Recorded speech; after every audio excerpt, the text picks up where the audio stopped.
Welcome to TG24 TV. నేను సుమలత. పాలకుర్తి నియోజకవర్గంలోని ఏకైక మున్సిపాలిటీ తొర్రూరు చైర్మన్ పదవి బీఆర్ఎస్ పార్టీ కైవసం చేసుకుంటుందని మాజీ మంత్రి ఎర్రబెల్లి దయాకర్ రావు అన్నారు. తొర్రూరులోని పార్టీ ఆఫీసులో విలేకరుల సమావేశంలో ఆయన మాట్లాడుతూ 2.5 సంవత్సరాల పాలనలో ఎక్కడి పని అక్కడే ఉంది, అభివృద్ధి ఎంత మాత్రం లేదు కాబట్టి ఖచ్చితంగా 12 వార్డులు బీఆర్ఎస్ గెలుచుకోబోతున్నామన్నారు. అలాగే కావాలని కేసీఆర్ని ఓట్ల సమయంలో మాత్రమే సిట్ అని బ్లాక్మెయిల్ రాజకీయం చేస్తున్నారు. ఇకనైనా పాలకుర్తి ప్రజలు, ముఖ్యంగా తొర్రూరు ప్రజలు మేల్కొని బీఆర్ఎస్ బలపరిచిన అభ్యర్థులను మాత్రమే అత్యధిక మెజారిటీతో గెలిపించండి అని ఎర్రబెల్లి దయాకర్ రావు పిలుపునిచ్చారు. ఈ కార్యక్రమంలో తొర్రూరు ఇన్ఛార్జ్ యాదవరెడ్డి, మండల నాయకులు సీతారాములు, మాజీ జెడ్పీటీసీ మంగళంపల్లి శ్రీనివాస్, బిందు శ్రీనివాస్, ఈదురు ఐలయ్య, ఇతర బీఆర్ఎస్ నాయకులు, కార్యకర్తలు పాల్గొన్నారు. 32 మీద కేసు, 32 మంది మీద కేసు పెట్టారు.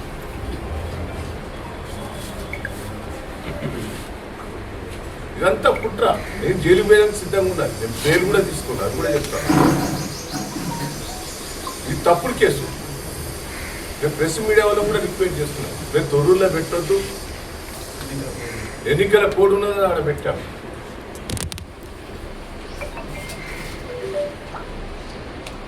ఎన్నడైనా మీరు కేసీఆర్ గారిని బొమ్మను కూడా మీరు అప్పుడు కాలబెట్టారు. కొంతమంది ఏమైనా పెట్టాము.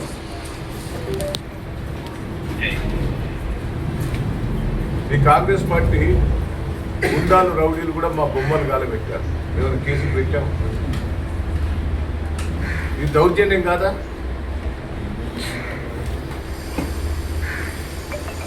ప్రజలు రెచ్చిపోతారు అయ్యా, మేం కాదు కార్యకర్తలు, ప్రజలే రెచ్చిపోతారు. రేవంత్ రెడ్డి దిష్టి బొమ్మలు కాలబెట్టినందుకు ప్రజలే ముందుకొస్తారు. మీరున్నారు ఎన్నికల ప్రచారానికి, చూశారు. ప్రతి ఇంటికి వేరే తిడతారు. రేవంత్ రెడ్డి వాడు బోకర్ మాటలతో అధికారంకి వచ్చాడు, మోసం చేశాడు, మేము తప్పు చేశామని రియలైజ్ అవుతారు. ఏం చేశావా? ప్రతిది కూడా దళితులకు మేము 10,000 ఇస్తాను, 12,000 ఇస్తాను. దళితులను మోసం చేశాం, 12 లక్షలు ఇస్తాను. గిరిజనులను మోసం చేశాం. మీ 8% రిజర్వేషన్ ఉంటే 10% చేస్తే, తండల గ్రామ పంచాయతీ చేస్తే, దంబాడీలో రిజర్వేషన్ ఇచ్చి ఎత్తాలనే ప్రయత్నం చేస్తున్నాం. ఎన్ని కుట్రలేదు. మొదటి నుంచి కూడా కుట్రల కుతంత్రాలతో ఇచ్చిన వ్యక్తి. నువ్వు ఫస్ట్ ఏ party? TRS party. First TRS party, first బీజేపీలో తిరిగినావు. గోడల మీద రాతలు వేసేది, గోడల మీద రాతలు రాసి పెయింటింగ్ చేసి పెట్టుకుని బతికేది. అసంతోనివి టీఆర్ఎస్ పార్టీ చేశారు. తర్వాత మళ్ళా టీడీపీలో చేశారు. టీడీపీ నుంచి ఏ పార్టీ అధికారం పోతుందని మొదలు పనిగట్టుకుని చెప్తా ఉంటుంది.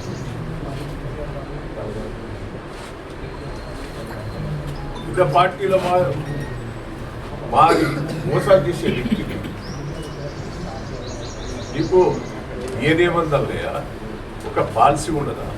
ఒక పద్ధతి ఉన్నదా? నా మీద కూడా నోటీసులు ఇచ్చే ప్రయత్నం చేసిన వేడ దొరకలే. వీళ్ళకు కూడా ఆధారాలు దొరకలే. కానీ ఒక ముఖ్యమంత్రి స్థానం ప్రభుత్వాన్ని కాపాడేందుకు పోలీసు వాళ్ళు చేస్తారు. ఎవరైనా కుట్రాలు చేస్తారో, కుతంత్రాలు చేస్తారా,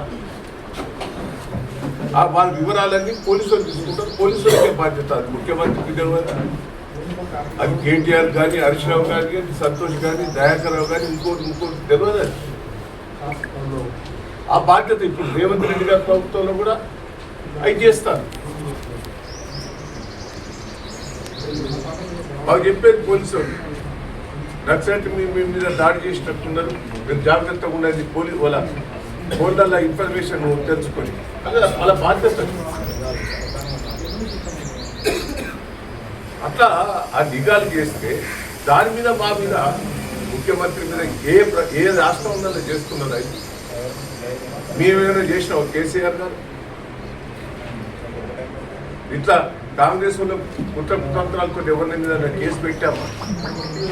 ఇంకా మళ్ళీ కాంగ్రెస్ పార్టీలో ఉన్న వాళ్ళంతా ఎక్కువ శాతం తెలంగాణ ద్రోహులే ఉన్నారు. దాంట్లో తెలంగాణలో అభిమానులు, తెలంగాణ పోరాటం చేసిన కానీ రేవంత్ రెడ్డి ఒక్కడు తెలంగాణ ద్రోహి అని తెలంగాణ కోసం పోరాటం చేయలేదు, తెలంగాణ కోసం ఆయన రాజీనామా చేసి ప్రయత్నం కూడా చేయలేదు, తెలంగాణ కోసం నేను జైలు పోలే, తెలంగాణ కోసం నేను ధర్నాలు చేయలే, తెలంగాణ వ్యతిరేకంగా పనిచేసింది కానీ తెలంగాణకు అనుకూలంగా చేయలేదు.